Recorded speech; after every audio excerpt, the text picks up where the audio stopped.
ኦሪት ዘፍጥረት ምዕራፍ 1 በመጀመሪያ እግዚአብሔር ሰማይና ምድርን ፈጠረ። ምድርም ባዶ ነበረች፣ አንዳችም አልነበረባትም። ጨለማም በጥልቁ ላይ ነበረ፣ የእግዚአብሔርም መንፈስ በውኃ ላይ ሰፎ ነበር። እግዚአብሔርም ብርሃን ይሁን አለ፣ ብርሃንም ሆነ። እግዚአብሔርም ብርሃኑ መልካም እንደሆነ አየ። እግዚአብሔርም ብርሃንና ጨለማ ለየ። እግዚአብሔርም ብርሃኑን ቀን ብሎ ጠራው፣ ጨለማውንም ሌሊት አለው። ማታም ሆነ ጠዋትም ሆነ አንድ ቀን። እግዚአብሔርም በውኆች መካከል ጠፈር ይሁን፣ በውኃና በውኃ መካከልም ይክፈል አለ። እግዚአብሔርም ጠፈርን አደረገ፣ ከጠፈር በታችና ከጠፈር በላይ ያሉትንም ውኆች ለየ፣ እንዲሁም ሆነ። እግዚአብሔር ጠፈርን ሰማይ ብሎ ጠራው። ማታም ሆነ ጠዋትም ሆነ ሁለተኛ ቀን። እግዚአብሔርም ከሰማይ በታች ያለውን ውኃ በአንድ ስፍራ ይሰብሰብ፣ የብሱም ይገለጥ አለ። እንዲሁም ሆነ። እግዚአብሔርም የብሱን ምድር ብሎ ጠራው፣ የውኃ መከማቻውንም ባህር አለው። እግዚአብሔርም ያ መልካም እንደሆነ አየ። እግዚአብሔርም ምድር ዘርን የሚሰጥ ሣርና ቡቃያን፣ በምድርም ላይ እንደወገኑ ዘሩ ያለበትን ፍሬ የሚያፈራ ዛፍን ታብቅል አለ። እንዲሁም ሆነ። ምድርም ዘርን የሚሰጥ ሣርና ቡቃያን እንደወገኑ፣ ዘሩም ያለበትን ፍሬ የሚያፈራ ዛፍን እንደወገኑ አበቀለች። እግዚአብሔርም ያ መልካም እንደሆነ አየ። ማታም ሆነ ጠዋትም ሆነ ሦስተኛ ቀን።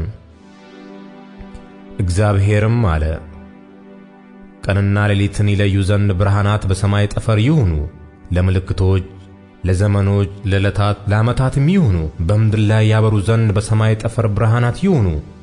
እንዲሁም ሆነ። እግዚአብሔርም ሁለት ታላላቆች ብርሃናትን አደረገ፣ ትልቁም ብርሃን በቀን እንዲሰለጥን፣ ትንሹም ብርሃን በሌሊት እንዲሰለጥን፣ ከዋክብትንም ደግሞ አደረገ። እግዚአብሔርም በምድር ላይ ያበሩ ዘንድ በሰማይ ጠፈር አኖራቸው፣ በቀንም በሌሊትም እንዲሰለጥኑ፣ ብርሃንና ጨለማንም እንዲለዩ። እግዚአብሔርም ያ መልካም እንደሆነ አየ። ማታም ሆነ ጠዋትም ሆነ አራተኛ ቀን። እግዚአብሔርም አለ፣ ውኃ ሕያው ነፍስ ያላቸውን ተንቀሳቃሾች ታስገኝ፣ ወፎችም ከምድር በላይ ከሰማይ ጠፈር በታች ይብረሩ። እግዚአብሔርም ታላላቆች አንበሬዎችን፣ ውኃይቱ እንደወገኑ ያስገኘቻቸውንም ተንቀሳቃሾቹን ሕያዋን ፍጥረታት ሁሉ እንደወገኑ የሚበሩትን ወፎች ሁሉ ፈጠረ። እግዚአብሔርም ያ መልካም እንደሆነ አየ። እግዚአብሔርም እንዲህ ብሎ ባረካቸው፣ ብዙ ተባዙም፣ የባሕርንም ውኃ ሙሏት፣ ወፎችም በምድር ላይ ይብዙ። ማታም ሆነ ጠዋትም ሆነ አምስተኛ ቀን። እግዚአብሔርም አለ፣ ምድር ሕያዋን ፍጥረታትን እንደወገኑ፣ እንስሳትንና ተንቀሳቃሾችን የምድር አራዊትንም እንደወገኑ ታውጣ። እንዲሁም ሆነ። እግዚአብሔርም የምድር አራዊትን እንደወገኑ አደረገ፣ እንስሳውንም እንደወገኑ፣ የመሬት ተንቀሳቃሾችንም እንደወገኑ አደረገ። እግዚአብሔርም ያ መልካም እንደሆነ አየ።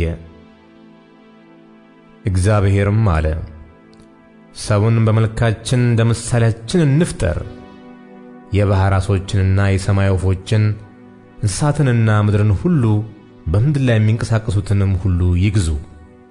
እግዚአብሔርም ሰውን በመልኩ ፈጠረ፣ በእግዚአብሔር መልክ ፈጠረው፣ ወንድና ሴት አድርጎ ፈጠራቸው። እግዚአብሔርም ባረካቸው፣ እንዲህም አላቸው፣ ብዙ ተባዙ፣ ምድርንም ሙሏት፣ ግዙአትም። የባሕርን ዓሦችና የሰማይን ወፎች፣ በምድር ላይ የሚንቀሳቀሱትንም ሁሉ ግዙአቸው።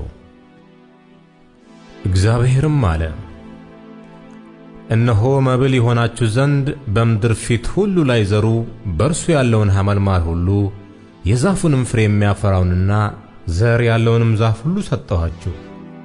ለምድርም አራዊት ሁሉ፣ ለሰማይም ወፎች ሁሉ፣ ሕያው ነፍስ ላላቸው ለምድር ተንቀሳቃሾችም ሁሉ የሚበቅለው ሐመልማል ሁሉ መብል ይሁንላቸው።